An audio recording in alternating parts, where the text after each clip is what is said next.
All right. Welcome, everybody, to our Career Readiness series brought to you by our Penn West Career Center. Uh, Today's session is on job search tips, and it's presented by alumni. We've discovered all three presenters are alumni, two of them from UPMC Western Behavioral Health, and one from Fannie Mae. So we'd love to introduce our first presenter, Dr. Mandy Fauble. And Mandy is the Director of Clinical Care Services with UPMC Western Behavioral Health at Safe Harbor. Mandy, thanks so much for joining us. Would you like to take a minute to give us a brief overview of who you are and what you do? Sure. Yeah, very quickly. So I am Mandy Fauble, and I am the sort of administrative officer at Safe Harbor, which is a community mental health center in Erie, Pennsylvania. We employ about 125 people here. And I also support ambulatory behavioral health services at UPMC Chautauqua in New York, and then down at UPMC Jameson, which is in Lawrence County. And we also have an office in Venango. So my job is primarily at this point in my career to support the people that are actually helping individuals with behavioral health needs, because I'm in more of an administrative role now. But you did mention that I am an alumni. And so I did graduate in the very first Master of Social Work program at Edinburgh University. I was in the very first class, and so have worked as a therapist and a therapy supervisor. And I've done a lot of that direct care and do love it and just support it differently in my role now. So thank you for having me here. Thanks so much, Mandy. Our next presenter, also from UPMC Behavioral Health, is Catherine Kirkpatrick, a senior recruiter and an alum of California University of Pennsylvania. So Catherine, welcome. Would you like to share some more about yourself? Thank you. Yes. Hi, everyone. My name is Catherine. I'm a senior recruiter with UPMC Western Behavioral Health. I primarily work in our Western Psychiatric Hospital, which is out of Pittsburgh, primarily Oakland. I support Mandy, though, and her team up at Safe Harbor. I also support our team in Altoona. They're called the Behavioral Health of the Alleghenies. Some of the positions I support are clinical nursing leadership. I cover all of our research positions through the Department of Psychiatry at Pitt. They all funnel through Western Psych Hospital. And then various titles with Mandy and her team at Safe Harbor, and then also various titles at the Behavioral Health of the Alleghenies, including behavioral health therapists, case managers, admins, customer care associates. It really just depends on what the team is needing, and then I support them. I started with UPMC in 2020. I started as a recruiter and made my way up to a senior. I was promoted after a year and a half. I think, oh gosh, in October 2021 at this point. I love UPMC. I love what we stand for. I love my direct team, and, obviously we're in the behavioral health, mental health realm. And I just love being able to hire the people that are giving direct support to our, populations in need. And as Rhonda did state, I am a CalU alum. I graduated in 2016. Funny story, I was a dual major all through college. I was secondary education and English. And at my last semester, I decided I didn't want to pursue teaching, and I just graduated with my English language lit degree.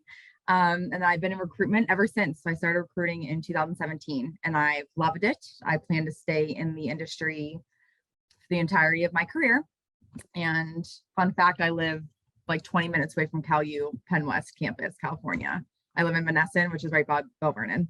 Oh, that's awesome. Thank you, Mandy and Catherine. We also have another CalU alumnus with us, Kembia Manzanje. So Kembia is a mortgage-backed securities allocation associate with Fannie Mae. Well, thank you again, all of you, so much for joining us. I know that Mandy and Catherine, you had a few job search tips, especially that you'd like to start off with sharing. So please share your insight with us. Yeah, so I'll go ahead and Mandy, jump in as you see fit. So I'm going to be talking obviously from a recruiter standpoint, Mandy, a hiring manager, standpoint with her tips and tricks as well. So my number one is just, spend time updating your resume with the job that you want to land. Make sure you're looking at, the qualifications of the title that you're interested in. You really can't hone in on preferences of all different companies because everyone's going to be searching for something different, but just make sure you have the core, qualifications that are needed, whether it be clinical, highlight that on your resume, whether it be, if you're going for a customer service position, make sure you're highlighting the experience for the job that you want. I would recommend, maybe the top end of your resume, because recruiters, hiring managers, we are all very busy people, especially in this day and age. And the job market is lush. There's a bunch of positions out there. So some managers are only spending a couple minutes on resumes to look what they are needing to fill their role. So I'd recommend top and highlight, all those qualities in yourself that you want to highlight for your experience. Also diversifying where you look. So for me here at UPMC, we have contracts with Indeed, Monster, ZipRecruiter, Facebook, LinkedIn, all of those social media websites. Some companies don't. So I recommend searching industries, searching companies, as well as going on your Indeed, your Facebook, LinkedIn jobs, because they might not be everywhere, or what you're interested in might not be on Indeed, but it might be on ZipRecruiter, Monster, or just the company itself website. Because I know for us at UPMC, we do, advertise on Indeed, but then you have to click and then it takes you to our career site at UPMC directly. So just keep an eye out for that when you're applying, and definitely broaden your search. Take time to research a position and company website before applying. Again, this is where you can kind of gear a cover letter, or if you are wanting to gear your resume specifically for that company or that position, this is going to give you a little insight on maybe their company values, core values, anything like that to incorporate in, because that is going to stick out. We look for that at UPMC, and I know other companies probably do too. Prepare any questions and interview responses. So a lot of companies are doing behavioral interviewing where they're asking you questions more so open-ended, and they want you to answer in a not specific format, but it's called, well, it used to be called the STAR method. I think it still is. So the situation, situation, task, action, response. So it's a 4-step on how they want you to answer the question. So it's like you're starting at A and you're ending at Z, and you're covering all bases on when you went into a situation. Commonly is a question like, tell me about a time where you didn't agree with a change or a policy change, or you didn't, get along with a coworker. How did you overcome it? So they want to see what the situation was, how you overcame it, and how it's going now. And prepare questions. So, longevity, where do you see this position going in 5 years? Is there career advancement?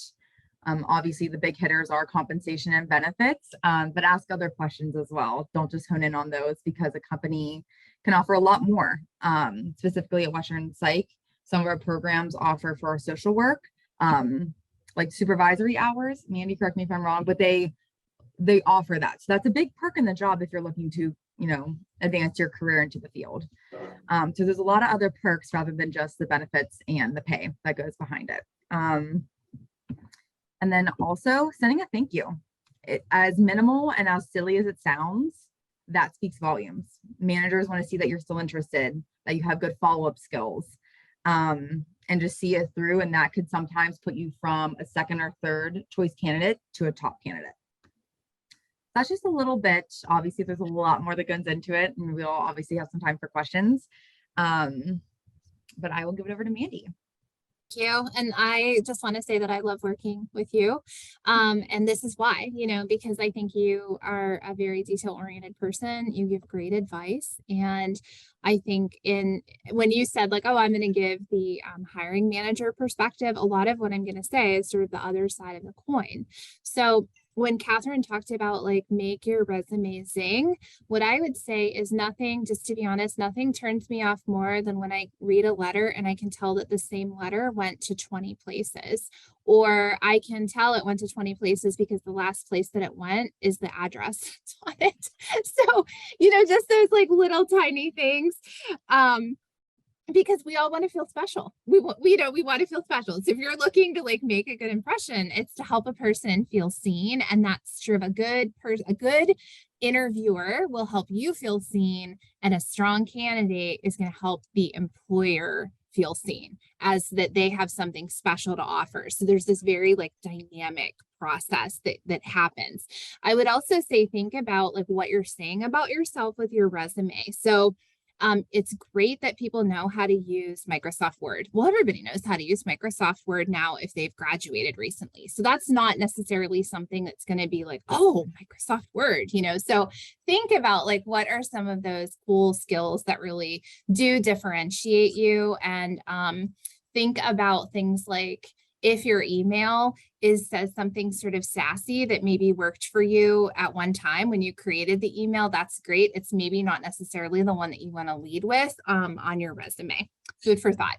To Catherine's point about performance-based interviews, that is one of the most important things that we do. And as a teacher, I did not mention the fact that I have been teaching actually in the Edinburgh system for like over 10 years now.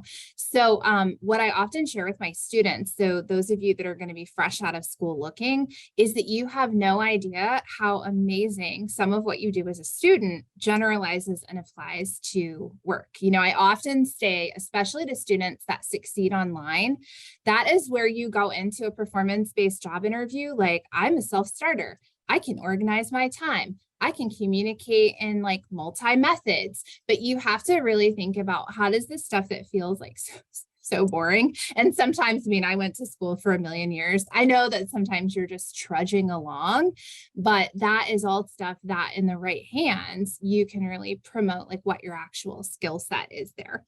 I think what we want to hear is that someone's interested in growth. I have to be honest, I love nothing more than when someone says to me like, oh, my supervisor pulled me aside and said, you got to work on this. And like, here's what I did with that. I think we all know that no candidate is perfect. A person that can really demonstrate that they have owned their growth and they've owned their zone, we love that. So being able to really demonstrate how you've grown and how you've been able to hear feedback in a way where you've not been defensive tends to also set candidates apart. Couple of other really quick things. I remember once when I was an intern, I shared a wall with a person that did a lot of interviews. And I remember once it was a thin wall. And so I was in this office and the interview is happening and this person is like trashing the place that they currently work to the person that they're interviewing with, just trashing. And I remember like looking over to my internship supervisor, my eyebrows, I'm sure, were like meeting my hairline because I just couldn't believe what I was hearing. And the person said to me, there's no way that person's going to get the job because 3 days from now, that would just be us, or, whatever time frame they said. And so I also just want to share that with you. If you are looking to find a job because you're leaving a bad job, okay, we all have, everybody here probably has had a negative experience, but what we're looking for is that you know how to talk about the highs and lows of your career and the difficult things that you deal with in a way that is still professional and still respectful and still honors values. Here at UPMC, like we're very big on that. We want a culture of dignity and respect. And that also means we want people that we don't like or people that we have had really yucky experiences with. We still want that to treat them with dignity and respect. So we want to see that in the people that we're interviewing. And then finally, I would just say, remember to interview us. Another tip that I got when I was getting my PhD is when I was being mentored to go into my next jobs, my faculty would often say like, well, try to work with people that you also wouldn't mind eating lunch with every now and then. And that was some of the best advice I ever got, like connect, be yourself, be a real person. Ask yourself when you're interviewing, not just about, do I want to get the job, but like, is this a place I really want to be, and ask those questions to see if you have a good match, because a good match is like you'll be so much happier and your person that hires you will be so much happier if you just take the time to make sure that it's a good match. But it's often hard for us to like pull that out. Some of that comes from hearing what your questions are too. So Rhonda, that's what I have. Those are sort of my tips and tricks. Thank you so much for that. I love that reminder that the job search and interviewing are really a two-way street. That's such valuable advice and a great way to think about it. Cambia, I think we have you back. Yes, can you hear me now? Yes. All right. Kenvia, thanks so much for joining us. Do you want to tell everybody a little bit about yourself and then additional tips that you have from your perspective? Yeah, of course, and thank you for the opportunity. So to give a synopsis about myself, my name is Kambia Sanjay. I'm a CalU graduate of 2015, and I studied political science, economics, concentration of statistics there. I actually never knew where my career journey was going to take me because it was a little bit of a pattern of the unknown, but I led myself in a clear direction later where I was able to figure out what I wanted to be my niche. And so in understanding that opportunity and what it means in terms of a job search, I would tell you as students that my job search started when I was a freshman in college. Because while I didn't know exactly what I wanted to do, I was able to attain the tools of success using the Professional and Development Center for things such as a job shadow day. And one of the participants who's on this call, Megan Klister, and specifically Rhonda, can speak to that because I, as a freshman, wanted to find myself in their office as much as I could because I wanted to understand how this process worked.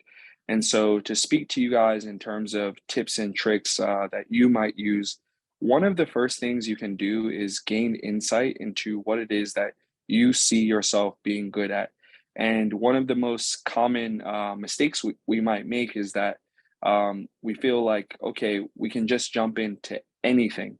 And that's very true. But if you want to develop a niche so you have an understanding of where your skill sets really align, that's how you're going to find that you're able to be very successful after college. And it's a lot of what Mandy was saying, using some of those things that you already do in terms of your organization within your class profile or any of the things that you do to bring your authentic self to the classroom just by asking questions every day.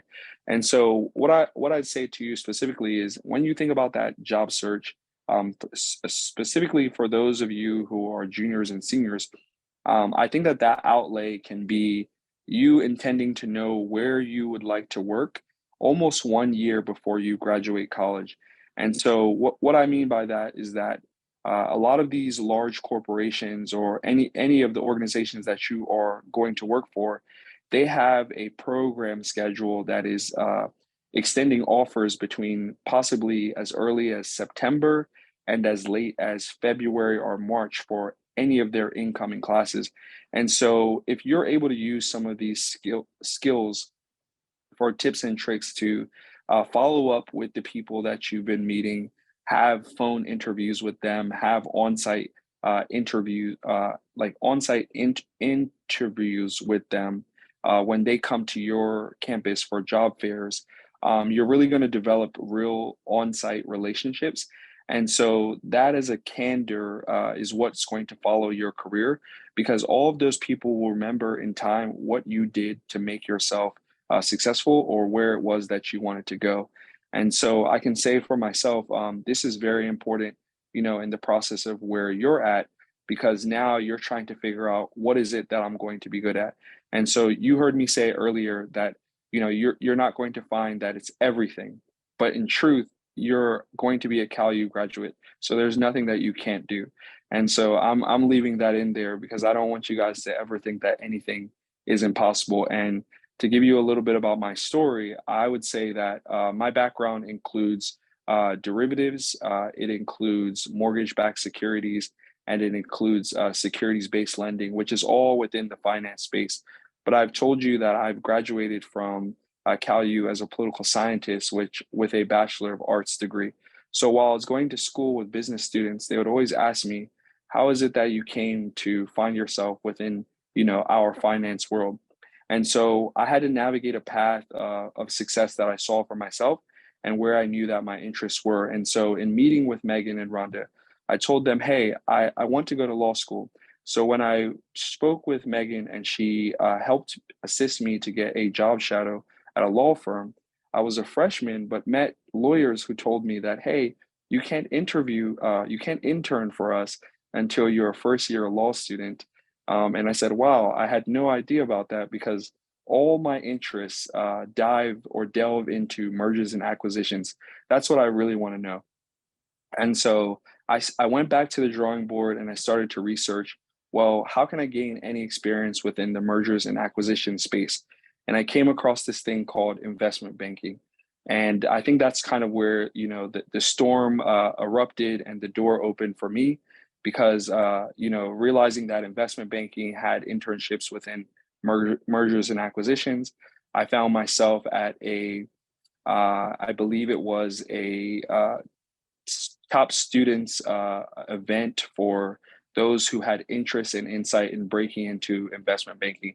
And so after going to that event, all doors were opened essentially, and I used every single possible resource at my disposal, whether that is the writing center in a building that I can no longer remember at CalU, but I wanted to make sure that every paper I ever wrote to give somebody a profile of who I was as a person would not only initiate why I should be given an opportunity, but help them understand how I would go further after they had given me that opportunity and saw what I could do.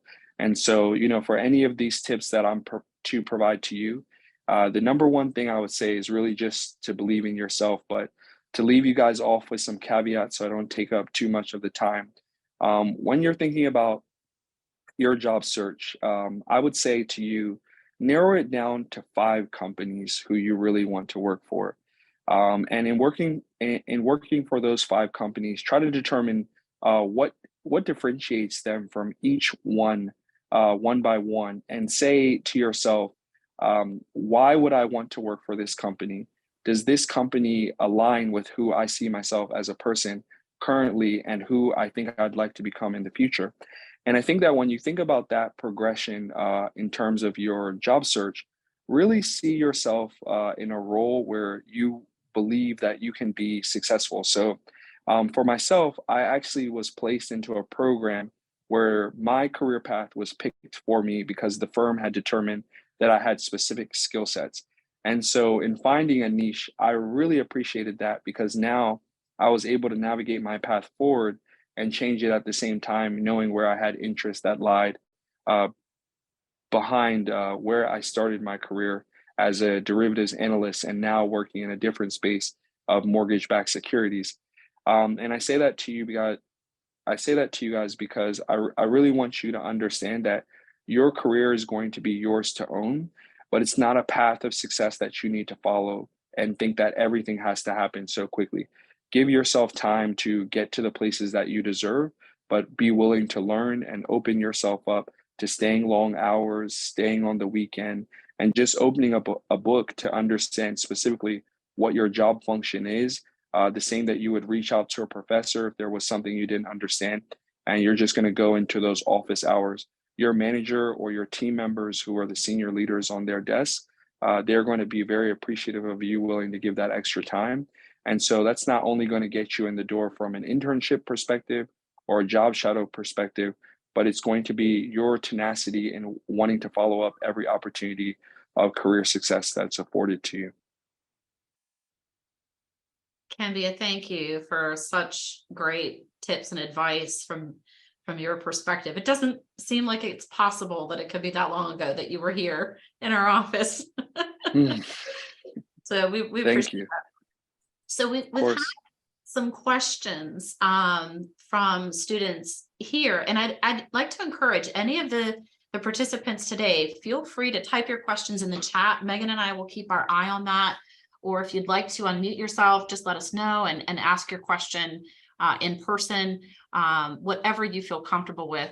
But I'd like to get started with some questions that we had from our student employees. And one of the biggest ones was about applicant tracking systems and applying online through some type of online application. Can you share some tips about that? Are there any common errors that people might make? Anything that you would suggest to students that are applying for positions through an applicant tracking system online? Yes. There's a bunch of things. So every company is different though. Like some of the companies don't have, me like as a recruiter getting the applicant first and then forwarding it to a manager. Some just get forwarded directly to a manager. Unfortunately, you can't tell which kind of companies those are. So from my perspective at UPMC, I would say make sure everything is up to date. I've had some candidates apply with not up to date emails, which was very difficult, and having to track them down at the end of the process. Making sure if in the job posting it's asking for your transcripts to be uploaded, or if it's asking for a cover letter to move forward in the process, make sure you're taking everything that's required and uploading it, because sometimes you would get rejected immediately. Sometimes the recruiter would have to reach out. Let's say if you don't see it and get back to them, you could lose out on that opportunity and not get interviewed for the job. In regards to pay rate, I'll touch on that because I've been seeing a lot higher of a pay rate for entry-level grads. Most recently in the past, I'd say a year and a half, 2 years. You don't want to price yourself out of a position. Some companies have budgets, some have no caps. Here at UPMC, we take equity into consideration, which means we're taking a look at the employees that we currently have, their education, their experience, with new hires coming in to make sure that we have a fair and consistent, pay scale in the department. So there's a lot of factors. So I would say don't price yourself out of a position, or don't put too high of a pay rate, because that could potentially get you, disqualified right off the bat. For instance, I work on our research positions, and more often than not, they're all grant funded, and there is a very specific pay rate that I am asked to, not send people through. And I think that that is hard too, because again, we all have bills at the end of the day. We all have our livelihoods, rent, car payments, so on and so forth. So we know the number we need. So obviously make sure that you're putting what you need, but don't price yourself out too high out of that position, because you might not get an interview. I would just piggyback on that by saying that that also can really matter a lot depending on the type of job that you are applying for. For instance, if you are graduating with a bachelor's degree and coming into your first professional job in behavioral health, what I look at is certainly, yes, that you have gifts, and everyone has gifts, and the graduation means a certain level of competence. It does not mean proficiency. So I think most people are very aware, who are experts in their field, when they're doing hiring, that a person needs quite a lot of training and investment. So I think it's delicate, because I agree with Catherine that you need to be able to take care of yourself, or take care of whatever your personal needs are. And we want to encourage people to be aspirational in their ask, but not so aspirational that it becomes unrealistic if they're not in touch with kind of truly where they're at in that continuum of expertise and true proficiency that really matters in our jobs.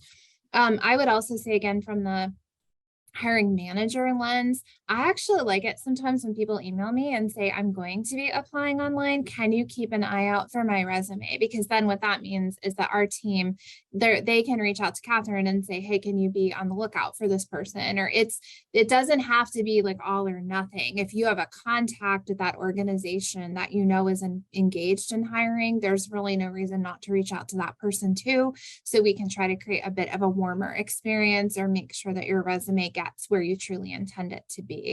Or, have a conversation about, oh, it looks like this person applied for this job, but we have these 5 other jobs that they're also qualified for. Can we have a bigger conversation with them? So food for thought. Thank you. We had a couple of great questions in the chat. One is from Paula. Can there be too much follow-up? How often should someone follow up after an interview? I think, people sometimes are nervous about how they're perceived with the amount of follow-up that they're doing. I think I can take that. And I think I recently went through an experience like this. I would say specifically that it should just be a candor where there is a correspondence. So there should be an email that you are able to reach out to with after an interview process, basically just relaying a context of a great conversation that you had with the interviewer, the role you being interested in still, and just being thankful for the opportunity. I think that that's going to receive an immediate response. I think where you need to be careful is when the final interview rounds have completed. And so in knowing the context of how many interviews you're going to go through, in my job searches, I was sometimes going through 3 rounds, but when I was a student, there was something called super days, and I used to have to go for many hours to interview with upwards of 17 people. So why I say this is important is because if I am emailing every single person, and then they're also able to take into account that, hey, he's speaking to us here, he's speaking to us there. They're gonna see that I almost want this opportunity more than I should. And so there's an eagerness, but there is like also, a way to be overzealous for an opportunity. So you just want to hold yourself back so you can also show some reservedness. And they know that you are also the prize in that process. So I would really say, like, you have to delineate to yourself how that conversation is happening. But it should just be normal correspondence, as if, if I was not to send you a message back within 48 hours, feel free to follow up. And then if I don't send a message back within 72 hours, maybe call a phone number, and just drop a message, and then you can send a follow-up email on that call. But after that, I personally would leave it, because it might be that you're just reaching out a little bit too much. Great advice, Kembia. Catherine, Mandy, any other input on that question? I recently had this happen to me this week. A manager reached out for guidance because a candidate, I think they interviewed like 2 weeks ago. He's been emailing every 24 hours on the dot, expressing interest, which is great. We love that people express interest. Again, they're not reaching out to me more so, they're reaching out to my managers, and then they're asking me for advice on how to like lightly tell them we're still interviewing when they've already done so. At that point, I would just pick up the phone. I would call them and explain to them, the process, because ignoring someone is never going to help, because again, there are a lot of persistent people out there that, want to work. So I would say from the manager's perspective is to call you, but do not bombard with a message every day. I loved Kembia's time frame. I think that's appropriate, because they will get back to you. They are trying to find their perfect fit as well. So you could still be a top contender, but they still want to finish out the interviews that maybe they've already reached out to and have scheduled. And I would agree. I mean, I kind of view it as people are very busy. So email correspondence that doesn't really say anything is not particularly helpful to anyone. And I think, again, like my lens is I'm looking for like, what is your judgment around how you are going to communicate and represent this organization internally and externally. So if what I'm seeing is like, oh, this is kind of scary, like how this person responds, if they don't get, how are they going to be representing us out there, right? So, I mean, I think if you're, to Kembia's point, you want to say thanks for the opportunity, I'm still really interested, or if you actually have a follow-up question. But if you're really just emailing to ask kind of where things are at, what I would be wondering is, gosh, if you had a specific timeline, that's like such a great question to ask during your interview process. So I think there can be a line there. I mean, I have also had experiences where people, like various people in their family, have reached out and things. So it's like that. I do think, remember, you're still in that place where you're trying to demonstrate to us how you communicate in a professional context. So I love that someone asked that question. Mandy, that actually segues very nicely into a couple of other questions that have come into the chat about the role of family in both career choice, but also, someone is asking about, they have a family, they're applying for a job with kids, 4 kids under 13 years of age, right? So, while they fully intend to be dedicated to their job, their family needs them as well, and they hope to find that balance. So how honest should they be? How much should that be included in an interview? I think that's a deeply personal question. And I'm going to say 2 things. The first is that every one of us as a job seeker, I hope that you are at a place where you feel great ethically and morally about how you represent yourself. That's all. It's like, start from there. It's like, you got to be yourself. We refer to that as authentic. We refer to it as like living into our values, however you think about it. So, it's important that you feel comfortable with what's important to you. I think it's also important to understand that an employer really can't ask you about certain things. So like no one should be asking you, are you pregnant? No one should be asking you like, oh, do you have like a medical problem? Like you need to understand what your rights are. So I mean, basically an employer should not be saying like, oh, do you have kids at home? They may ask questions like, can you talk to me about when you'd be able to arrive at work?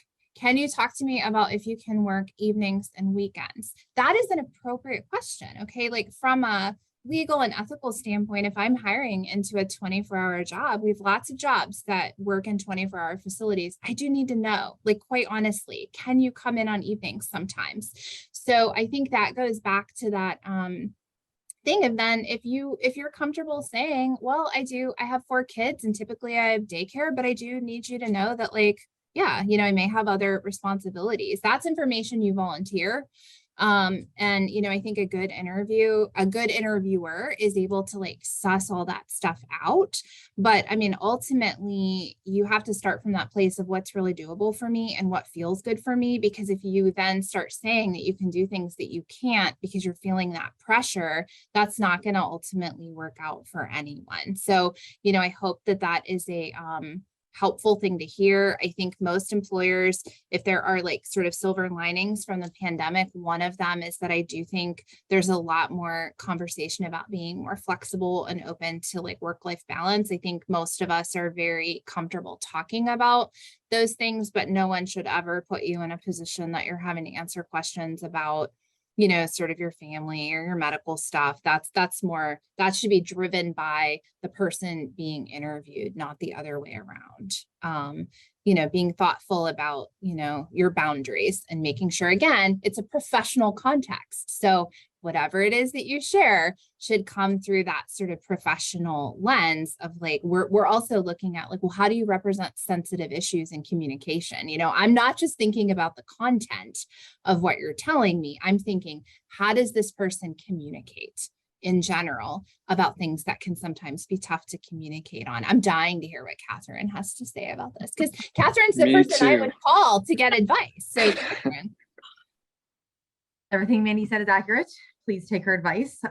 Again, so where I sit, I'm a talent acquisition, but I'm within our HR department. So I hear things through the HR department like, oh my gosh, so-and-so asked this in an interview, or so-and-so said this in the job place. Now we have to talk to them. So you always need to keep that level of professionalism. You always want to feel comfortable. So if you don't feel comfortable divulging that information, don't. They can't, like HR cannot ask you that. Managers cannot ask you that. Again, you have rights. Communication obviously is one of them as well, how you're carrying the information. So if you're saying, oh, my last job, I had to work till 6, but I always had to leave early. That's not going to look good in an interview, but you also have to be honest.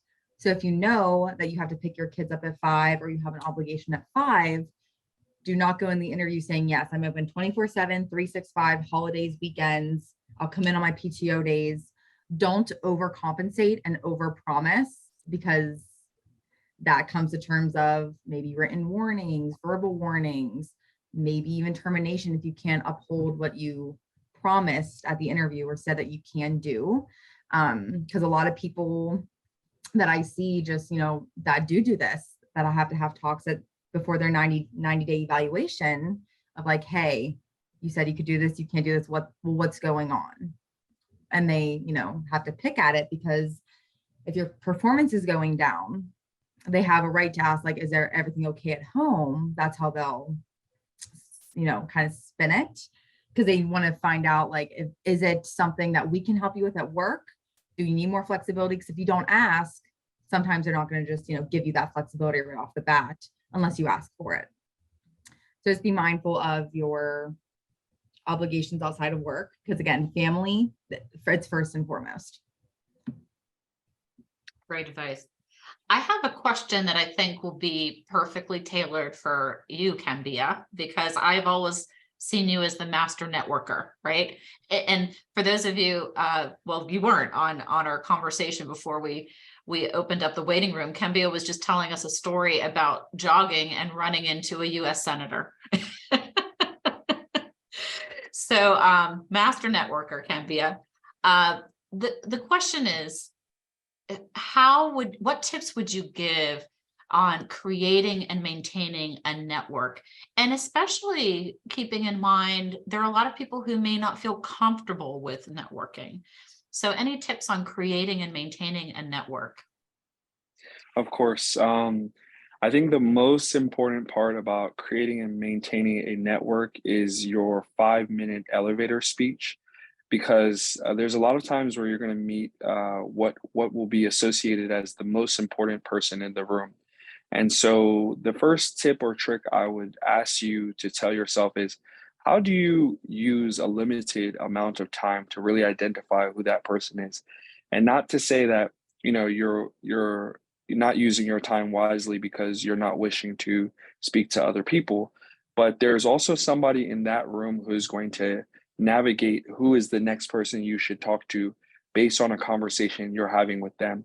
And so, what I mean by that is not leaving anything out that's really on your mind in terms of the context of your career progression or question that you just have as a student. And so, if this was a master networking class, I would tell you that one of the things that you have to do, which is most poignant, is you need to be reaching out to those contacts probably every 6 months or every 1 year.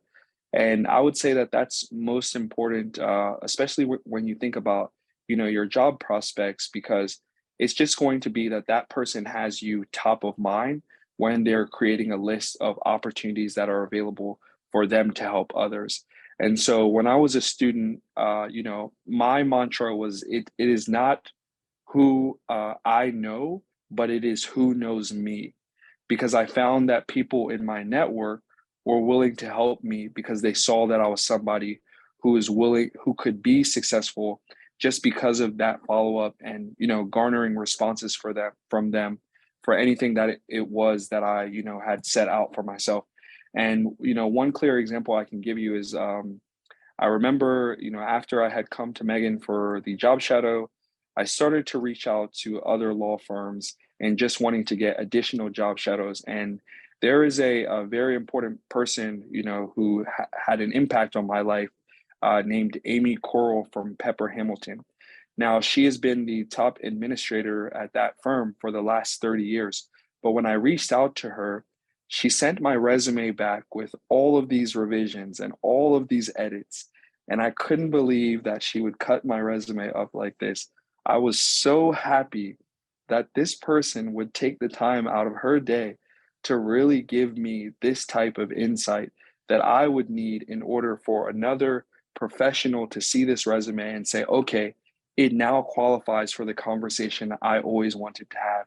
And so, in her doing that, I actually reached out to her, thanking her for that, and allowing myself to tell her I was very appreciative of the time that she took to do that. In those follow-ups that we had periodically over the next 6 months and year that followed, she then invited me to her office personally, and this was out of an email that I had sent, is what you call a cold shot, so to speak. In those conversations, she invited me to her firm, and from her firm, she invited me to speak with a partner. And while I say this context comes back full circle, if this was a master networking class, the next opportunity when you put yourself in a position for success means that, hey, if I have the credentials that it takes to work for Amy's firm, I'm going to be one of the first people that she thinks about in terms of those job opportunities. And so that's where I think it's always important to have your 5 minute elevator speech ready, but also know that the context is about jumping out of your shell, because you guys are all very smart people. So it's just about you feeling like we're one-on-one in this type of engagement, and then telling that other person, what's really on your mind that you want to do to be successful, and informing them how they can help you, but in a respectful way, also giving them a way to decline. So saying that, I know you may not be in a position to help, but if you can do so, here's my ask. Great advice. I'm wondering, if you have any other networking tips, and what are your thoughts on LinkedIn? How do you like to see people using LinkedIn to network, or are there some issues that you see with using LinkedIn to network? So for me, I can honestly say, and I'm gonna put my hands up now because LinkedIn is the golden child. I mean, that is the brain that, was never, it's an enigma. It's misunderstood, and it's the thing that we never thought was possible because the context to reach somebody with so much power or so much impact within an industry is so vital to how you understand yourself as being a person who can walk in the room and talk to anybody. It does not matter if it is the president of the United States. You need to take that opportunity and give your 5-minute elevator speech. And I say that in the context of LinkedIn and giving that person an out, because if you explain to somebody why you have the need to speak with them, even though they may be far out of your network or far out of the realm of somebody you may think you may be able to reach, it's most likely that that person is just like me. They're just like you. They're just like all of us. And so if you guys were to go to my LinkedIn and you are impressionable enough in that message that you're going to critique about what opportunity you've seen from looking at the outlay of what story my career has told, and you tell me specifically how I can help you, I'm going to use every single tool in my resource to make sure that I'm able to assist you no matter what it is that you need. And first and foremost, where you can have that understanding is that the bridge is our connection. If you're a CalU alumni, or you are a CalU student, you're first in line, for anybody who is going to get that cause. But one thing I can tell you, as part of this story is, this is very minute, but I was having an issue with a bed that I had bought, and there were no numbers to reach out to the people or the customer service at Mattress Firm. I remember once I finally spoke with someone at Mattress Firm, they were very unhelpful. You guys see how I'm getting closer to the camera? They were very unhelpful. And so what did I do? I went to LinkedIn. I added the CEO of Mattress Firm to my network, and I wrote him a message and told him exactly what I thought, discredited the service that I should have received in terms of my original expectation. That same team that I was reaching out to was now reaching out to me and telling me, what could we do to help you resolve this issue? And so that's the power of LinkedIn. I think, as an anomaly, because it is going to stretch our hands and you're able to reach out to anybody in this world. Mandy, you have some comments. I do. I have a lot of thoughts on this. I wish we had a whole other just hour to talk about social media. And I do definitely support the use of LinkedIn. I would just add, in terms of networking, that it is helpful to do so with intention. Empty chatter is not helpful. I'm Yes. sorry. I'm busy, and I say that not of like, oh, I'm really busy. Everyone's really busy. So filtering through. It's important that it is purposeful with intention, and also that it's not 100% self-serving. Most people are looking for some level of reciprocity. And that's where connection really works, is when people multiply the good that they can do. And so I would just say I work in a values-driven profession. I'm a social worker. When I started my career, I had the same sign on my desk I could show you all that I've had since I graduated in 2002. It says, "Service is the rent you pay for being." And so it was very important to me that when I built my network, I built it full of people that were the people I wanted to be. And so I think when you are an early career professional, not losing sight of what your ideals is really important. And if your network lifts you up, that sustains you. So I cannot say enough about that. I think it's different when you work in a where your values are just right here and right here all the time. I would also say, as you're building your network, just to remember that you don't know where your path will take you. So, I mean, I started as an intern here, and now I'm like the leader of our organization. And so if you're not thoughtful about how you're building your network, I definitely have seen people build personal relationships or share things or become too close with someone. And then a year later, they're that person's supervisor, and they forgot that networking in a professional capacity is really different than being someone's best friend. And so that's another like tip that I would offer, is that talking about networking in a professional capacity is really different than building your personal relationships. And there's a place for both of those. And every one of us in our career, our whole career, we need to be kind of thinking through like what that balance is and how those relationships might change and evolve. I love that you're asking this question. Thank you. Oh, well, we have so many more questions, but I would say just about 5 minutes left. And I'd like to ask one question that we hear a lot in our career coaching roles. And that's, should I apply for a job even if I don't have the required experience? Any thoughts on that? That's touchy because some programs require like a hard requirement for licensure and grant money that they're getting from the community. So it's a double-edged yes and no, because if you know that you can bring value to the organization, and if you know you want to work for this company, let's just use UPMC, you know you can bring value, you know you have the skills, you're just not quite, having that 1-year qualification or 2-year qualification. What I recommend is going on LinkedIn and finding a recruiter that works at Western Behavioral Health. Reach out to them, say, hey, I applied to this position, I got a rejection, but I'm very passionate, I want to work here. Is there anything we can do? And yes, most of the time, I'm going to use my research positions.